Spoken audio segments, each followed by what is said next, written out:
So good morning, everyone, or almost afternoon since it's just about lunchtime.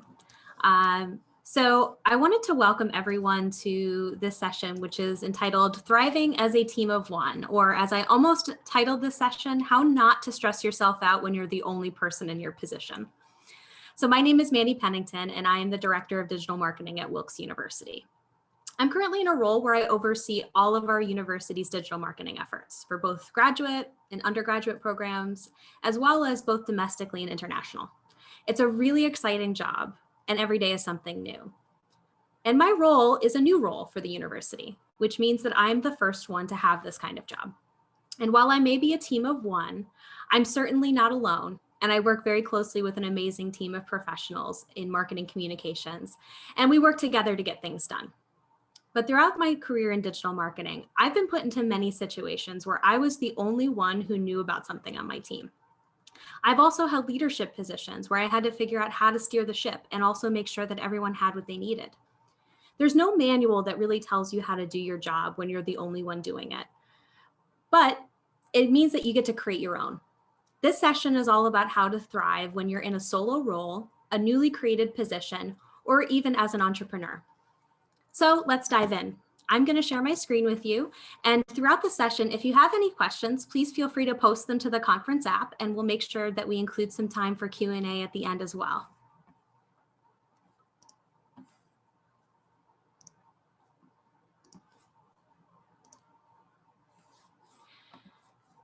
So the first thing that we're going to talk about when it comes to being in a team of one is that it's an exciting experience. When you work for yourself, whether it's in a role that you've created for your own company or your own startup, or you have joined a team and you're a solo practitioner of a certain practice, or you're someone who is an expert in your company on a specific subject, it can be really exciting because you have an opportunity to share your knowledge and experience with others.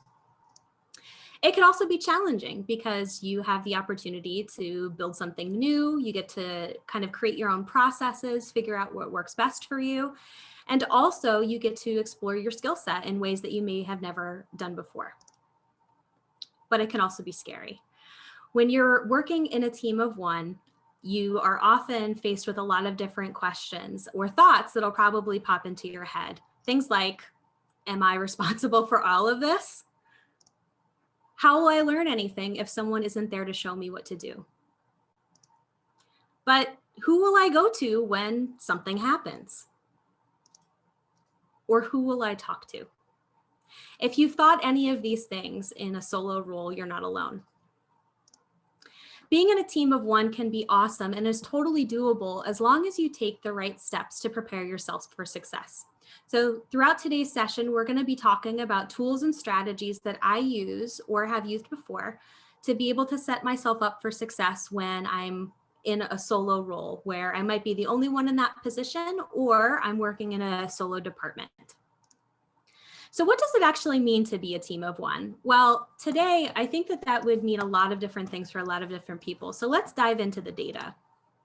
Being a team of one is all about understanding that you are a solo practitioner or a starring role within an organization. Usually this means that you are the only person in this position or maybe on this team. And that's not uncommon. More than 55% of all jobs are within small businesses, which means that they are organizations of under 500 people. And chances are, if you're working for a small business or a nonprofit organization or a startup, you may be the only person in your particular role. We also know that remote work is changing the ways that teams are structured. COVID-19 has changed so much about how we do things, and work is no exception. In a recent study by McKinsey, they found that 45% of employees said that they were more productive working remotely. Not only that, but another survey conducted by Gartner noted that many CFOs said that they plan to use the future of remote work to expand their workforce permanently to be remote.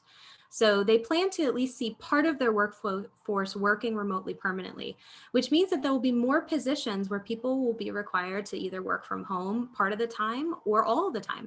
So that means that you may find yourself working almost in a solo role from home, where you might not have coworkers that you can interact with as regularly. You also have new technology and challenges that are requiring new positions. So in addition to more remote work being on the horizon, new technologies and business challenges will require the need for new positions. 25 years ago, there weren't social media specialists on marketing teams. And 50 years ago, you couldn't find web design positions. So as technology advances, so does the need for new types of jobs. And that may mean that you're the first one in a position. We also know on the flip side that there are limited resources. Many small businesses, startups, and nonprofit organizations have limited budgets as well as limited bandwidth for taking on new positions. They can't build out vast teams of professionals who are subject matter experts. In many cases, employees within these types of organizations will wear multiple hats, which means that you have to learn some jobs on the fly, and you may be the first one in that position to be able to learn multiple skills. Now, if you do well in your current role, whether you're working for a small business or an organization or even in a larger company, you may get promoted. And leadership positions or more advanced positions are usually solo roles. In many cases, there are fewer leadership roles within an organization as a whole, and you may be the only supervisor in your department or the only senior level employee on your team. So it's important to recognize that even promotions can create a sort of team of one atmosphere. And finally, there are constant opportunities for freelancing and solopreneur activities in this new economy. It's never been easier to start a business or launch a freelance enterprise, especially with more people working remotely. And while building a company takes a village, you may end up starting out solo. So throughout this session, we're going to be talking about how you can set yourself up for success. The first thing I want to note is that there's a misconception amongst many people who work in solo roles where they think that they're alone. And I want to remind you first and foremost that it doesn't mean that you're alone if you are working as a team of one. As I'll get into in a little bit, there are so many opportunities for collaboration and connection that you can explore to really improve your professional skills, as well as make sure that you're taking care of your mental health in terms of interaction. So let's talk about how to get started in a solo role. Well, first and foremost, let's begin at the job description. So in many cases, if you're applying for a solo role within an organization, you'll see a job posting or a job description that describes exactly what that company wants to see in a candidate. And the job description is really designed to be a wish list. It's rare that you'll find someone who meets all of the criteria in a job description. So companies write them thinking about, if I could wave a magic wand and get the perfect candidate, this is the kind of person I would hire. So they'll often list a lot of different responsibilities and expectations about the position in the job description. This is often the first place that you can start with trying to understand what the expectations are for your role. So I would highly recommend, if you do ever apply for one of these positions, save a copy of the job description so that you can refer back to it as you start to ramp up and get started in the position itself. It can provide you with some really good talking points and questions that you can ask your supervisor about what's expected of you in your job role. And it can also be really helpful to you as you start to build out your role itself. So for my job at Wilkes, my job description gave me a pretty good idea of what their expectations were for my role, which was going to be a new one created for the university. But one of the other things that I did concerning the job description is that I looked at other similar company job descriptions or similar organization job descriptions to get an idea of what other companies or other places were doing with this kind of role. That would help me understand if there were things that maybe weren't in my job description for what I applied for. It also helped me kind of plan out what other people were doing, and that kind of just helped me manage my own expectations about what was going to be expected of me in the position. So do your research before you apply, get copies of the job description, and then also look at other organizational job descriptions that are similar to this job posting, and use this to be able to take notes about what's expected of you. Now, let's say you do get the job and you start in an organization and you find out that you're the only one in your job role. Well, the first thing that you need to do is make sure that you're asking about expectations. Everyone knows that you're new and you're not going to learn everything on the first day. When you're coming in as a new employee, it can be really intimidating and scary because there's all of these established relationships and dynamics. There may be inside jokes or processes that you're not familiar with. And really, your first few months of any position is really spent learning a lot. So make sure that you understand that you're not expected to know everything on the first day. And that the first thing that you can do is sit down with your manager or whoever your direct supervisor is and ask the question, what are your expectations? Having this conversation early on in your career and making sure that you have this kind of talked about within the first few weeks of you starting a position can be a really good way to set you up for success so that you're clearly understanding what they want to see from you. And then you can create goals and roadmaps to achieve that, which we'll get into in a second. I also highly recommend setting up 30, 60, and 90-day check-ins or objectives with your supervisor. So when you schedule that meeting to talk about what are your expectations, ask them if they can talk to you about what they want to see from you in your first 30 days. How about your first 60 days or your first 90 days? Breaking it down into these types of periods can make it much more attainable and realistic, which we'll get into why that's so important in just a bit. But it's also good because it gives you a measure that you can refer back to as you start to learn new things and start to actually perform the work in your job. If you could check in on a 30, 60, and 90-day basis to make sure that you're getting up to speed in the way that you should, then you're doing really great. It's also important to establish regular feedback loops with your manager or your supervisor, or your teammates if you're working as part of a team. That means having regular check-in meetings. For some people, that can be having a regular email update that they send each week or each month. Sometimes it's a staff meeting that you can participate in and share updates on what you're working on. Other times it's a monthly or bi-weekly check-in with your manager or supervisor to be able to talk about your progress and what you're working on. The important thing is that you don't isolate yourself in your new role and you look for ways to be able to share what you're working on and what questions you have about the organization on a regular basis. So try to establish regular feedback loops with other members of your team as well as your manager, because that can be super, super helpful. And finally, refer back to that job description and interview questions that you went through in terms of expectations, and use those types of things to guide your conversation with your supervisor or with your teammates about what's expected of you. It'll really help give structure to the conversation and make sure that you're not missing anything. Now, those first few months, you're going to be a sponge. It's all about listening and observing within your organization to make sure that you can understand how things work and how things are done. So I would recommend start off those first few weeks in your new company, getting to know everyone, get exposure to all of the different functions and parts of the company. Even if you're working in marketing, it's important to still get to know what accounting does. Or if you are working on the technology side of the house, make sure that you talk with customer service.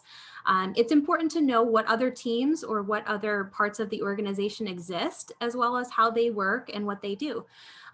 Ask to sit in and shadow some of their meetings or to meet with them to go over what their department does and how things work. Ask to meet with members of your team one-on-one. Even if you're not doing the same work as you, it can still be really helpful to get a sense of what work they're doing and how that all fits into the bigger picture.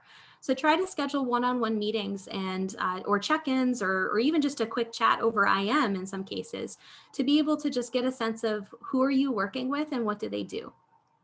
Make sure that you take notes as you start to set up these meetings and conversations, because I guarantee you in your first few months, you're going to have to refer back to them. Just because there's so much to learn about every organization. And it's really helpful if you can take notes and be able to refer back to them to say, okay, this is what I learned. These are the different departments that I'll be working with. This is how things work. This is the procedure. So definitely ask how things work, ask what people do, ask what the functions are of the company. Or if you're someone who's doing a solo gig, get to know all of the different functions and responsibilities that you're going to be responsible for. And if you are joining an organization in a new role, especially one that's newly created, make sure you spend some time finding out how things were done beforehand so that it's easier to chart a way forward. When you understand how things were done before, it can give you insight into what existing processes there might be, what infrastructure that may already exist that you can continue to leverage, or you can look at opportunities to make things better. You'll often find that in smaller organizations where things might have been pieced together or only just started, there's a lot of growing room. So it's important to have that conversation early on so that you don't end up having to do more work for yourself. So find out how things were done before, take notes, and then look at ways to chart a way forward. You also have to get comfortable with ambiguity. Being in a solo role means that there may not necessarily be a clear answer to all of your questions. This is an opportunity, not something to be feared. New roles are new, which means that you're coming in with new sets of expectations and the opportunity to create a role that is meant to celebrate your unique skill set or one that plays to your strengths. It's also a great way for you to go through the exercise of figuring things out. And those are skills that you can take with you in any position or any career that can be really, really, really valuable. So the creativity and critical thinking skills that are part of creating your own position or trying to architect your own expectations for a new job can be something that you take with you forever. Now, when you're trying to get your legs underneath you in those first few months and you're trying to figure out how do things work, what is expected of me, what does this job actually mean, I want to tell you that it's important to just ask questions. Asking questions of your other team members or colleagues is going to be so important. Not only will it help you build new relationships and network with different people in your organization, but it'll also help you get insights into your questions. I think that there are far too many people who start in new roles and they think, oh my goodness, I have to figure out everything myself. I have to make sure that I fulfill all of these expectations myself, when really we know that it's a team effort. So it's important to just ask the question and start those conversations with your coworkers. Once you have an idea of background and what's expected of you, you can try to set a roadmap and goals, which I'll get into in just a second, to be able to guide you towards achieving the things that your company wants to see from you. Now, it's important to note that dynamics can be learned, meaning you'll get to learn the ins and outs of how everything interacts with one another and what interdependencies exist between departments or processes or people. So just remember, you're not going to learn it all in one day. It will take time and practice. And once you start to put together your thoughts on goals and your roadmap, it's important that you try to think strategically about where your role fits into the big picture. When you're working in a solo role, it can be really hard to see the big picture because you're so focused on trying to just execute on the day-to-day. But if you can zoom out and see what your contribution or what your work actually contributes to the bigger company, it helps you kind of keep things in perspective, and that can help with goal setting. So setting goals is the most important thing that you can do in a solo role. And it's probably the most important part of architecting a role that's been created just for you or one that's been brand new. And that means that you have to set SMART goals. So SMART is an acronym for specific, measurable, attainable, realistic, and time-bound. This is a classic exercise in goal setting that's used all throughout different business settings.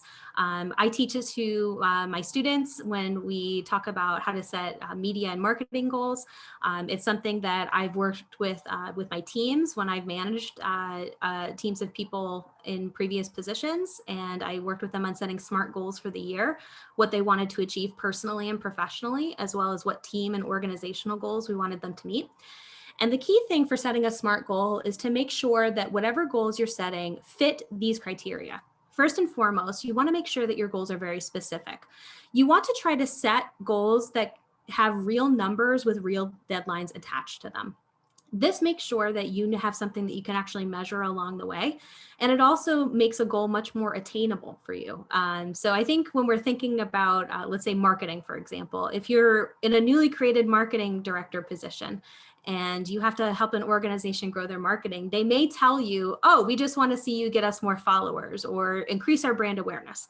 Those are really big, broad, and vague goals. So it helps to really get more specific and set yourself up for success by saying, okay, what's the timeline that we want to see this goal be achieved in? And what does brand awareness mean in terms of a quantifiable number or measurement? What does more followers mean? Does it mean you want to see an increase year over year, or does it mean that you want to see a specific number? So try to set real numbers with real timelines because it can really help you make sure that you have something that you can look back on and measure. And it also helps you see if something is realistic. Speaking of measurable, make sure that whatever goal you set, you have a way to be able to track its progress. That means making sure that you're using real numbers, real deadlines, or in some cases, real metrics that you can pull from your different tools. So let's say you're in a customer service position and it's newly created. Well, look at some of the metrics that may make sense for that type of role and what can actually be measured. Look at the positive reviews that your company receives that you respond to. Maybe you want to track how fast you can resolve a customer complaint or how many phone calls you can answer in a day. Think about the metrics that are going to mean the most to your job success and try and tie that back to your goal. You don't want to put broad or vague measurements in place because it kind of just means the line will always move, and that doesn't really help you when you're trying to show value or really try to get work done within your organization. You also want to make sure that your goals are attainable and that it's challenging in a good way, but it's not impossible. I think that this means that you have to sometimes temper your expectations and try to set goals that you think are realistic to try to do within a certain time period. You're not going to be able to take over the world in one night, and you're not going to be able to fix every organization's problem in 1 year. So really be realistic about what you think can be done in a specific given of time. And also be honest with yourself. Know what your resources are and how much time you have, and if you can leverage help from other parts of your organization to get things done. I always am a fan of building in margin to make sure that you have additional space or time on your goals, so that way you feel like you're not being stretched too thin. Don't forget about adding in contingency plans for any hurdles that you might have to overcome. And finally, make sure that your goals are time bound. Give yourself a deadline to achieve whatever goal that it is that you want to meet. And it's important to make sure that it's not a goal that is set with a long timeline in mind. You also want to kind of vary up your timeline so that you have things to look at for the near future, as well as the not so distant future, and then finally the distant future. A lot of companies will do strategic planning exercises where they'll take a look at what are the things that we want to achieve this year, and then they break that down into quarters, so that way it's a little bit more manageable. But then they also think about, what do I want to see happen in the next 3 years? How about the next 5? How about the next 10? So when setting goals, thinking about first, what are things that you could do in the near future, and then expand outward from there. Don't just make it a someday kind of goal. Make sure that you put a time limit around it. Now, once you've set your goals, it's important to build a roadmap that will contribute to actually managing your workload and getting things done. So I'm going to talk through what my goal setting and roadmap process is like, and then show you just a quick example of what that looks like. So building a roadmap for a new position really means that you start off with setting your goals. So think about, what are the things that you want to achieve? And I recommend, if you're in a new position, start off with just a first year goal, because you probably don't know the organization well enough to be able to plan out 3 or 5 years in advance yet.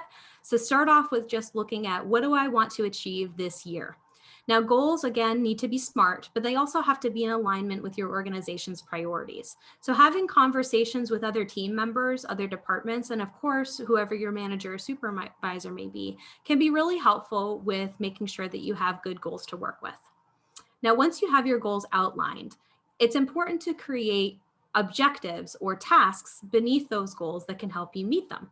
So let's say, for example, you have a goal of wanting to grow your brand awareness as a company, in which case you might set objectives that are things like, I want to establish a stronger social media presence, or I want to work on my search engine optimization, or I want to really try to get additional PR coverage this year.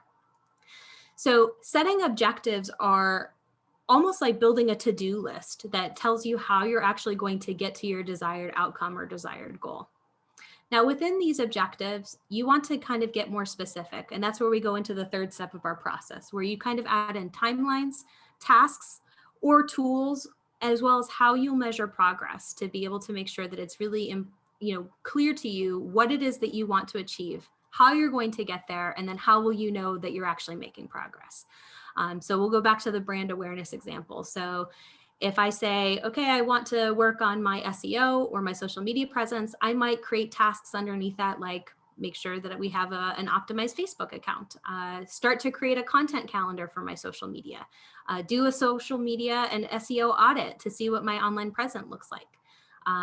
Start to create a content editorial calendar for new content that I can put up on my blog on a regular basis. So you'll now have different tasks or to-dos underneath those goals, as well as specific objectives that you can work towards. Now add in a timeline. Say, okay, this is the stuff that I want to do over the course of a month. These are the things that I need to do every week. These are the things that I need to do every day. And then, of course, how you're going to measure it. So you'll measure brand awareness. Again, we'll go back to this example through looking at things like, what does my reach look like from my posts on social media? What does my organic traffic look like coming from Google when I look at my Google Analytics? When you can add in all of these layers, you usually have a really solid roadmap to work with. So start off by thinking, what do you want to achieve? Add in a list of objectives or to-dos that can help you achieve that goal, and then build out more specifics by creating subtasks, timelines, budgets in some cases, or how you'll measure things. Those are the things that you'll need to be able to create a successful roadmap. So I'll walk you through actually something that I do at Wilkes. So as I mentioned before, my job at Wilkes is to oversee all of our digital marketing campaigns for graduate and undergraduate studies. And that means that I create an annual calendar every year. It usually starts at the start of our fiscal year in June to track what campaigns I'm going to be building out and managing throughout the year. I also correspond these goals with what the organization wants to see. So the organization, so Wilkes puts out a list of, a strategic plan of things that they want to, have the university achieve. So that's always kept in mind. But they also, work at the department level. In my case, I fall under enrollment and marketing. They have at that level a set of goals that they want to see, whether it's student retention, student engagement, applications, how many students we want to see enrolled. Those are the types of things that I can use to guide my own goal setting. So I can make sure that whatever digital marketing campaigns I'm creating are supporting those goals. So I usually start off with setting a yearly calendar that lets me see what campaigns I need to build to be able to meet our goals, as well as when those campaigns will run. I round that out with a budget as well as specific tasks or to-dos so that I know what I have to build and manage. I also use a couple of different tools to keep me on track for making sure that I meet those goals and that I follow my roadmap. So in addition to using Excel spreadsheets like the one you see here that has a Gantt chart of when campaigns will be running, I also use notepad files and Google Keep, which you can see a screenshot up in the upper right-hand corner. You can see that I use to-do lists to be able to tell me what things I have to build, what campaigns I have to manage, what ads I have to write, what optimizations I have to do. So I use to-do lists as a way to kind of guide my roadmap, since I already have a big plan in place. So then it just basically is breaking down that big plan or the big goal into smaller, more manageable tasks that I could spread out over time. I also use my calendar quite a bit to be able to manage my roadmap. And that means that I create weekly, monthly, and sometimes even daily tasks that remind me to keep working towards whatever goals I've set. So these can be good reminders for me when I'm trying to make sure that I'm meeting deadlines. And it also can help me make sure that I achieve what I need to achieve throughout the year or throughout the quarter. And of course, these types of things can be really helpful when you have ongoing feedback loops with your manager or other teammates, because you can share your progress as well as what's planned in your schedule. And that can really help you with time management and prioritization. Now, collaboration is going to be key if you're working in a solo role. So once you have your plan and your roadmap, the only way that you can really see it through is to collaborate with others in your organization. So one of the things that I want to call attention to is that if you don't necessarily have a lot of people that you can turn to within your own organization to get things done, you can always look outside of your organization for help. One example would be to turn to social media to find a community of people like you who want to share their experiences and their expertise. One thing that just kind of happened organically in the past couple of weeks is #MarketingTwitter. So this is a collective of social media users who work in marketing, and they use the hashtag marketing Twitter to be able to network with each other and ask each other questions and get feedback. This all happens on Twitter in a chat format. It's a lot of Q&A where people can share resources, answer questions, give advice, and really just offer expertise when you need it. So don't be afraid to turn to outside communities and professionals who are in roles like yours to be able to get the advice that you need. Now, collaboration means that you will work across different teams and coworkers. This means that you have to have regular feedback loops and communication with other people that you work with. This can happen through all different kinds of media, both electronic or in person, or it could mean checking in regularly at different status meetings, sending email updates, or just having conversations with people to let them know what you're working on and to ask for their help when it's needed. You also want to try and find people in your position elsewhere to network with, because this can be invaluable for you, especially if you're early on in your career and you're trying to figure out what are manageable expectations, how do I set the right kind of goals, what kind of responsibilities am I expected to know. about, it's important to find people in your position elsewhere. And you can do this through social media as well as LinkedIn, or attending conferences like these. It's also helpful to build what I call an advisory board. So many startups and company organizations will have what is called an advisory board, which are experts within different fields that can give you feedback on your performance. I always recommend having a sort of personal advisory board for everyone that you can establish. It could be a group of trusted colleagues or friends or connections who you can go to for professional advice when you need it. This is really important because it gives you a sounding board as well as people that you can ask for help outside of your role, and they may be able to connect you with someone who can, offer perspective or expertise. And sometimes they can help you with keeping your own goals in check. You also want to turn to online communities such as Twitter chats or hashtags, Facebook groups, or even Slack channels to be able to network with other professions who may be working in your industry. And finally, grow your network. You never know who might be able to help you. This is why it's so important to leverage alumni networks. If you're pursuing higher education currently, make sure that you get involved with your alumni network now, since it'll be a great opportunity for you to connect with other professionals once you graduate. Go to networking events, participate in conferences like this where you can meet other professionals or other students. You never know who might be able to help you in the future. So collaboration means that you'll have an additional support network that you can turn to even when you're working as a solo practitioner. And just remember, you're not alone. By reaching out to other people and making time for connection and collaboration, you'll have the ability to really get the support that you need to set better goals and to be able to get the job done. Now, speaking of getting things done, it's important to use a couple of different organization and planning techniques to make sure that you get things done on time and in a way that's going to meet your goals and objectives. So organization and planning is absolutely key. Teams of one have to be hyper organized to succeed because you're the only person in that role. So that means that you have to make sure that you have a really tight, well-organized schedule to make sure that you know what work you have to do and when it'll be done by. This will help you with managing expectations as well as making sure that you have built in enough time and bandwidth for you to be able to get your work done. You want to make sure that you schedule regular check-ins to keep on top of your schedules, processes, and deadlines. So if that means reviewing your calendar every morning and then every afternoon, or taking a look at your to-do list every few hours, whatever it might be that works well for you, make sure that you create a way to keep on top of your schedules or processes or deadlines. Try to set up check-in times for yourself to measure yourself against your goals. So take a look at the goals and objectives and the roadmap that you've set out and just check in to see your progress from time to time. I always like doing this on a monthly basis since it lets me see, how I'm shaping up for that quarter or that month towards whatever things I need to get done. And then, of course, you will probably have an annual review process at your company that'll allow you to get feedback on how you did over the course of the year. But it's important to do that before that annual review, so that way you feel like you know what's going on and you know how you're performing against the goals that you've set.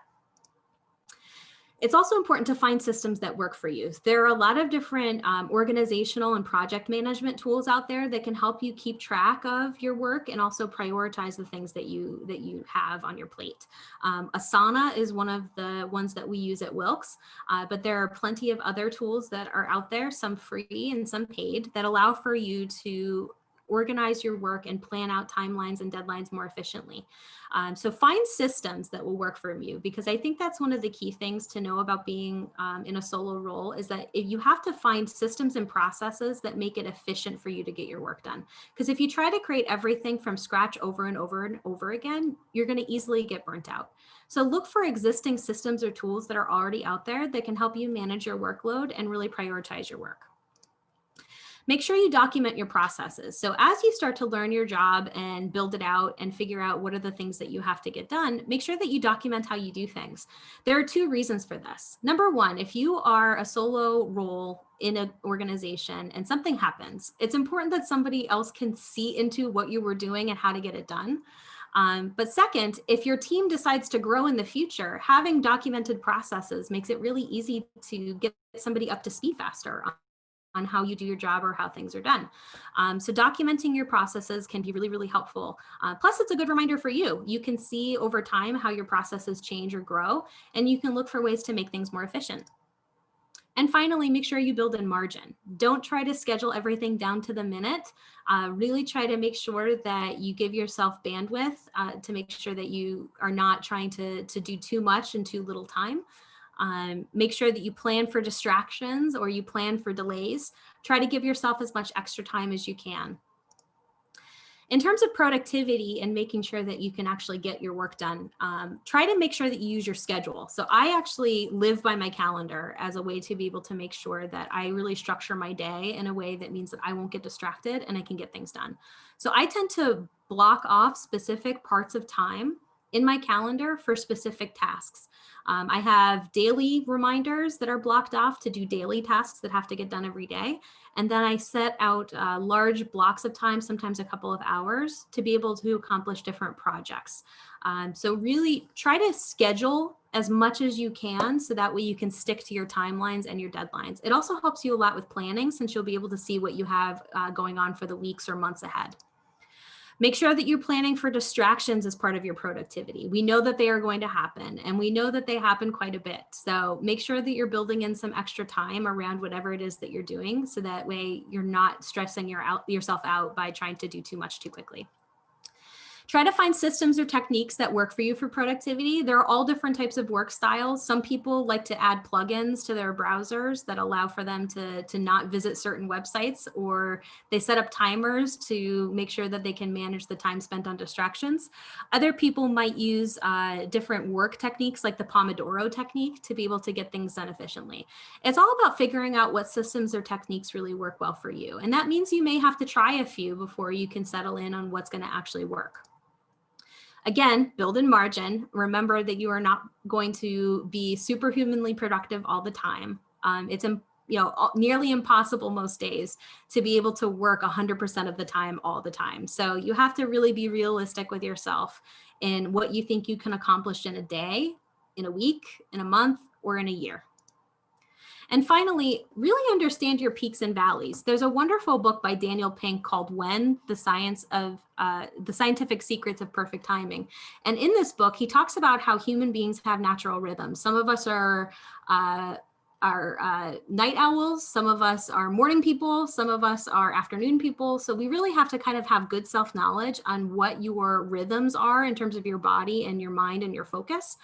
And then try to plan your day around those peaks and valleys. So if you're someone who is usually more productive later in the day, or you feel like your creative juices are flowing later in the afternoon, try to schedule those types of tasks for that time of day. Or if you're someone who has to, do something really analytical, maybe you have to work a lot with numbers or something that requires a high level of detail. Daniel Pink's book will tell you that usually those kinds of tasks are better scheduled for the morning hours when our focus tends to be a bit better. Whereas admin or repetitive tasks might be better in the late afternoon when most people see an energy dip between 2 and 4 o'clock. So really think about what are your body's natural rhythms. When do you feel most focused? When do you feel most creative? When do you feel kind of tired or distracted? And kind of plan your tasks around those moods or those feelings, because that can actually really help you get a lot done. And most importantly, make sure that if you are in a solo role, that you're making the time to take care of your mental health. Now, these are a few tips that you can go through to be able to make sure that you're taking care of yourself as you work in one of these roles, because it can be really challenging. First, make time for interaction. If you are in a solo role, chances are that you're probably part of a team. But if you're working from home, or if you're someone who has a really busy schedule, it can be hard for you to build in time for socialization. But it is really, really important to build relationships with your coworkers. So always try to make time for interaction throughout the day. It can be a quick email check-in, make time for socialization on those Zoom meetings that you have scheduled. Join a group chat or a Slack channel where you can check in and just talk with some of your coworkers. And then, of course, there might be, activities. I know under normal circumstances, there would be things like maybe company happy hours or company meetups or retreats or conferences. Participate in those kinds of things. Make sure that you're making time to interact with others so that you're not missing out on any opportunities to socialize. Make sure that you're also owning your own professional development. One of the great opportunities of being in a solo role is that you get to guide your growth. And that means you can invest in things that will really help you do your job well. That may be training. It could be subscribing to different newsletters, attending different webinars or conferences, but really use this as an opportunity to grow your skill set. When you have a role that you get to make for yourself, you get to create what kind of professional development opportunities you have to participate in. So think about the things that would help you do your job better, or could really kind of grow your skill set, and then work them into your own goals and roadmap. Explore creativity.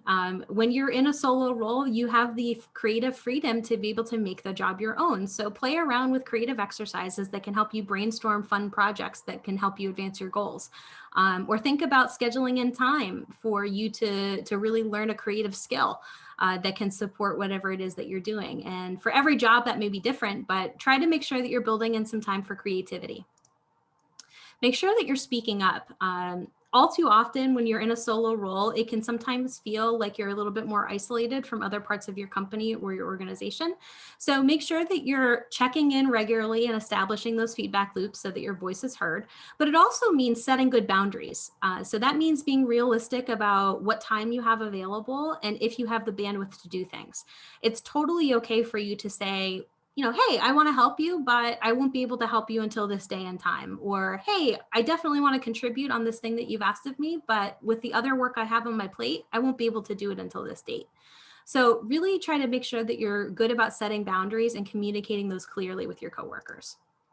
Don't be afraid to ask for help as you work through any problems and challenges, because I guarantee you they will pop up no matter what career field you are in. You will encounter a challenge. So when you encounter those challenges, do not isolate yourself, even if you're in a solo role. Ask for help from other community professionals. Turn to your social networks or other people that you know in the community who can help you. Ask your coworkers, ask your boss, but don't be afraid to have the conversation. Check in with yourself regularly to see how you're feeling. If you're feeling overwhelmed or stressed, take a look at your schedule and timelines and see what could be maybe adjusted to give you a bit more margin so that you're not feeling as overwhelmed. Or take a look back at what you've achieved so that you can be reminded of how successful you are in your role. Make sure you're checking in with yourself regularly so that you can see your progress on your work and that you can check in with your mental health as well. And finally, don't just survive. Thrive in a solo role, because it can be really fun and really rewarding. So just to summarize and wrap up, make sure that you're clear on expectations up front. Make sure to listen and ask lots of questions as you're getting onboarded. Set SMART goals, chart roadmaps that work for you, and find systems that work for your processes to get things done. Make sure to explore and grow in your role by exploring your creativity and creating opportunities for professional development. Connect and collaborate with your coworkers as well as other people in your position at other companies so that you can continue to grow. Make sure you're taking care of yourself by scheduling regular check-ins. Enjoy the challenge of creating your own role because it can be really fun. And finally, have fun with the experience, because being in a solo role can actually be such a great career opportunity that will teach you so much. So I want to thank you all for your time. And just to remind you again that you are not alone in this. If you are someone who's working in a small organization, a startup, a nonprofit, or if you're even doing something on your own, remember that you're not alone and that there's a whole community of people who are just like you, who may be the only person in their role too. So be sure to reach out and connect with them. If you'd like to continue the conversation, I welcome you to email me at mandy.pennington@wilkes.edu or to follow me on social media at @MandyVPenn. So thank you all for your time. I'm just going to check in really quick and see if there were any questions that came through on the app. There were a few that I answered prior. Let's see. Oh, yes, you will be able to access the presentation later for reference. I will actually post a copy of my slides to social media so that you can take a closer look. And then, of course, you could follow up with the team at the TechBridge EI conference to get copies of the presentation. I also believe that this session is being recorded as well, so you'll be able to access a video recording. A good question. How can you continue to be promoted if you're the only one in the position? Sometimes a promotion can just mean that you take on new responsibilities and you take on a greater role of significance. So maybe your title doesn't change, but maybe you become responsible for more things or you become involved with more teams. So that can be a really great way for you to kind of grow your skill set, even if you're only in the same technical like job description or job role. How do you have a productive day as a solo entrepreneur? Every task I complete opens up 2 or 3 more tasks to do. Yes, a lot of times I find that sitting down and planning out your day in advance can be really helpful. Because it can help you anticipate those 2 or 3 tasks that may pop up unexpectedly. I think spending like an extra, 5 to 10 minutes in the morning, just saying, here's what I want to do, and just thinking through what does that actually mean can be really helpful. I think having that extra time built in to just think about it really is what we don't do really well. I think that often when we have a lot on our plate, we're just like, okay, let's get it done. But actually taking the time to plan things out and break it down into small digestible pieces makes it so much more manageable for us. And also it's a lot healthier for our mental health since it doesn't feel as overwhelming. Do I have any specific advice for succeeding as a solopreneur? This conference is a great way to be able to learn about how to be a successful entrepreneur. So definitely continue to network with the people at TechBridge and through other members of the EI community, because they will help give you advice on the subject. I think those are all the questions. I will make sure that I go back into the app and answer them more directly, but I want to make sure that I address them on camera as well. So thank you so much for your time and attention, and have a great rest of your day. Bye.